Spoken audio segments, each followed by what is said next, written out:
So, just a few topics I'd like to cover in this week's TWID. We got some information on when the future of Destiny is going to be discussed. That will happen on September 9th, the official 10-year anniversary of Destiny and the first release of the original game.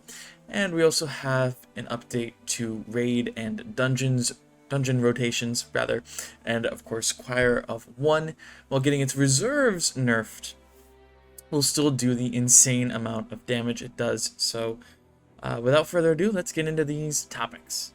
So as always with these types of videos where I'm going over the TWID, I'll leave the full TWID in the link below in case you want to read the whole thing. I'm just covering the main things here because, well, we've waited so long for a little tidbit on what is going to happen in the future. So in this first paragraph here, Bungie's talking about the 10th anniversary package that's going to drop. It's going to be an in-game celebration, and well, starting with that, a special date is around the corner. Next Monday will be September 9th, 2024, the 10th anniversary of Destiny as a franchise. Well, we could drop a 20,000 word TWID to opine about the last 10 years per community manager. Honestly, we're planning to keep our anniversary fun and light. We'll have a small in-game celebration for you all next week, along with some beautiful art the team has made throughout the years. There will be some legendary armor freebies, a fun title to earn, some Bungie rewards, and more. Check back next Monday at 8 a.m. Pacific for our blog coverage. So we're going to pause right there. We got some more information about Frontiers coming up, which is exciting. Monday is going to be a big day, so if you are interested in Destiny 2's future, I would just make sure you're paying attention to stuff that day, whether it be on Twitter or wherever you get your news. So yeah, this is good. I'm really excited to see what that more part is about this anniversary pack / update, because a title and Bungie rewards and legendary armor is not enough to get me excited right now. So again, hopefully there's a little bit more to that. I mean, this is the first minor update we've gotten in a while. You know, I don't know if I really consider the acts to be updates. It's more like just a release of content. So, you know, this is the first maybe content pack we're seeing. So there is a little bit riding on this just to try and inject some life into this game, which is just seeing all-time low numbers because there's absolutely nothing to do in this game right now. So speaking of that, a way to generate hype, of course, is talking about the future, and that is also a part of this TWID. At least, well, they're talking about when they're going to talk about it, so that's interesting. Anyways, let's get into this little tidbit here, which actually isn't that small. There's quite a bit of text here, so grab some popcorn and a drink, and let's get into it. At the same time, next week, we're also planning to start our journey into Destiny 2 codename Frontiers. At 8 a.m. Pacific, we'll be releasing a short Dev Insight blog article discussing our goals for the future of Destiny. Destiny 2 game director Tyson Green and Destiny 2 narrative director Allison Lures, hope I'm pronouncing that right, will be guiding the conversation. Where have we been? Where are we now? And where do we want to go? Most importantly, how are we going to get there? We want to be clear about our commitment to ongoing communication with you. This marks the beginning of regular updates from our development team about what's next for Destiny 2, including details about its systems and future plans. While the updates may be a bit rough around the edges, as they are in the early development process, we're excited about sharing our goals and progress with you. There are quite a few topics on our communications roadmap to tackle, so this will be the start of a conversation. Our main goal is to provide bite-sized, direct-to-the-point articles over the next few months, rather than mega blocks where it's easy to get mired in the details. While we'd love to promise a weekly cadence, we're taking the time to cook your meals appropriately. Our articles are never early, nor are they late. They arrive precisely when they mean to. Many thanks to all who've joined us over this 10-year journey. We've said a few times that we're just getting started, and it's still very much true. The Light and Dark saga may have ended, but the future of Destiny is still unfolding before us. This universe is big, bright, and full of wonder. We're looking forward to exploring it and hope to see you join us Starside as we approach new frontiers. So aside from all the little clearly this is a huge inflection point in Destiny 2, and there's obviously a huge weight on Bungie's shoulders to tell us what's going on and to give us the path forward, because I'm sure there's a lot of people, especially content creators, right? It's really hard on content creators who don't have a huge following outside of Destiny to feel safe in continuing their content creation of this game. And for some people it's been 10 years, go play a different game is what some people might say. Well, it's not as easy because Destiny 2 is a very niche game in a sense that there's not many games like it in terms of its gunplay and how satisfying it is. And the community for the most part is pretty good. It's not the greatest community out there, but it's up there. So it's difficult to just step away from a 10-year game that you've put so much time into, and you want to see what the future holds. So it is exciting to know that there's something coming. Now, to only get a little bit each week is going to be very painful. So again, you just have to hope, if you're staying in this game, that the wait will be worthwhile. I will say, if Frontiers is anything like Final Shape, and maybe building on that very positive experience that a lot of people in the community enjoyed, then I'll wait as long as they need to make it the best it can be. I've always wanted to just see this game reach its potential again and again, and I really think that crunch and rushing certain releases has always taken away from the game. So again, if it takes a year or two for Frontiers to get fully fleshed out and polished and all that stuff, then it's worth the wait. It really is, because I can live with these smaller updates, a dungeon here, a new episode there, maybe as much as reprised raids are not as exciting as they used to be, I wouldn't be terribly upset with it. Hopefully there's some kind of twist in the raid to make it a little bit more exciting. Also, maybe just I'd be okay with a new raid by itself.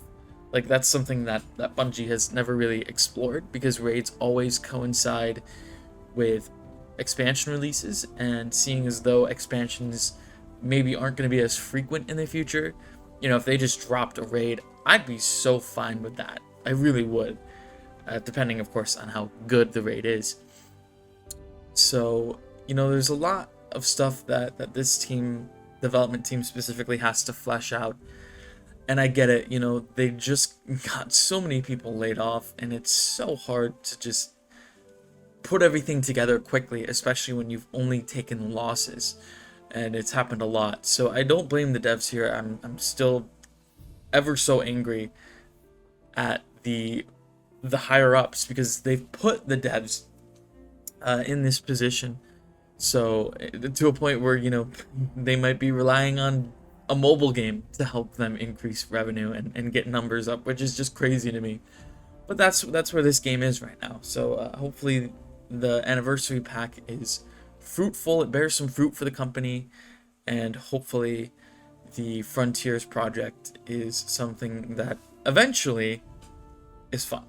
Now, the next couple of things here aren't too important with that, so I just want to get the big thing out of the way, because the future of this game is important, because I wouldn't have a reason to make videos anymore if there wasn't a future. So there's that. So Bungie's finally updating the raid and dungeon rotators to have multiple raids and dungeons a week, which is a really cool thing. I still think it's not enough, and I'll tell you why. So in total, you have 7 dungeons and you have 8 raids. Grouping them by 2 is helpful, because it means you only have to wait 4 weeks depending on the rotation to get a certain thing done. It is certainly an improvement from before, where let's say the first week of the rotation, it was Vogue, and you needed something done in Deepstone, which would be the 8th week of the rotation.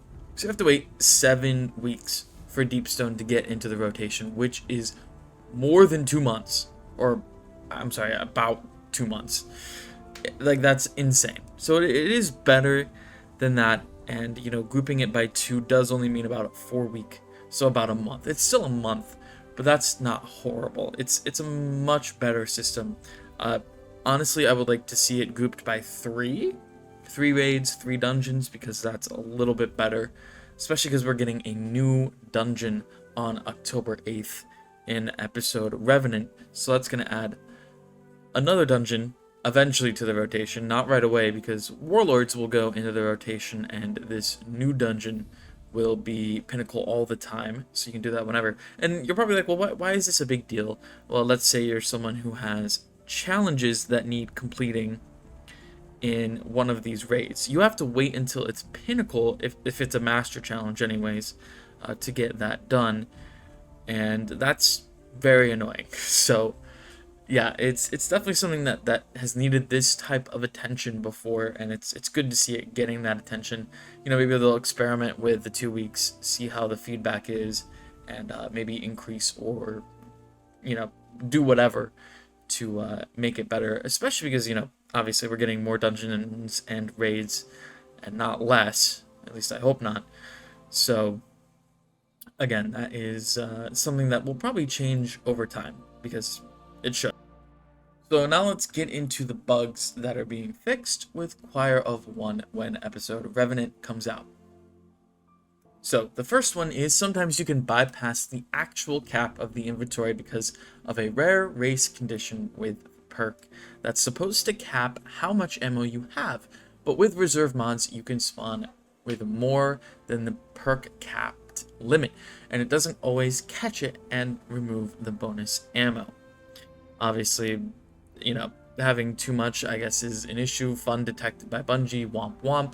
It's getting removed, and, you know, that's okay. The other bug is it wasn't supposed to get the inventory buff that other special weapons got in 8.0.5, as that increase was already implemented in that weapon by design. So it got a buff that it didn't need because it literally already had the buff. So on to the actual changes here. We're not looking to make the weapon irrelevant in endgame difficulty. We're adjusting ammo to around 200 base and 300 with reserves, down from 250 base and about 375 with reserves. The damage that weapon puts out is pretty crazy, and the ammo was supposed to be a limiting factor. So if we were to keep the ammo where it's at now, the damage would need to come down quite a bit to compensate. We balanced the weapon around the 200 to 250 ammo level and felt it was already strong. Then with triple reserves getting you to around 300, that was a treat in that you could use hipfire mode more freely. But 400 ammo or anywhere close is just a touch too unbalanced for our PvE sandbox. As for the extra damage with div, on closer inspection it was discovered that the actual issue is with point-blank variant of the projectile. The impact damage done if the projectile has not split before it hits a target is being affected by an extraneous damage scaler and dealing approximately 250% more damage than it should be against combatants only. So we'll also be fixing that in episode Revenant. So while this weapon is still going to be good, the bug with div does not make it as good of a damage option. I'm sure some damage testing will be done to see if it's worth using over certain weapons here and there, like Still Hunt. Again, we'll just have to wait and see. And, you know, depending on artifact mods, it might be pretty decent as well. So again, we'll just have to wait and see, because 250% damage is insane. I haven't used it yet or really abused the reserves. I guess I'm gonna have to before it goes away, because this is insane. But again, you know, we'll just have to wait and see, and you know, if it's worthwhile. Anyways, that's it for me on this one. Hope you guys enjoyed, and I'll see you in the next one.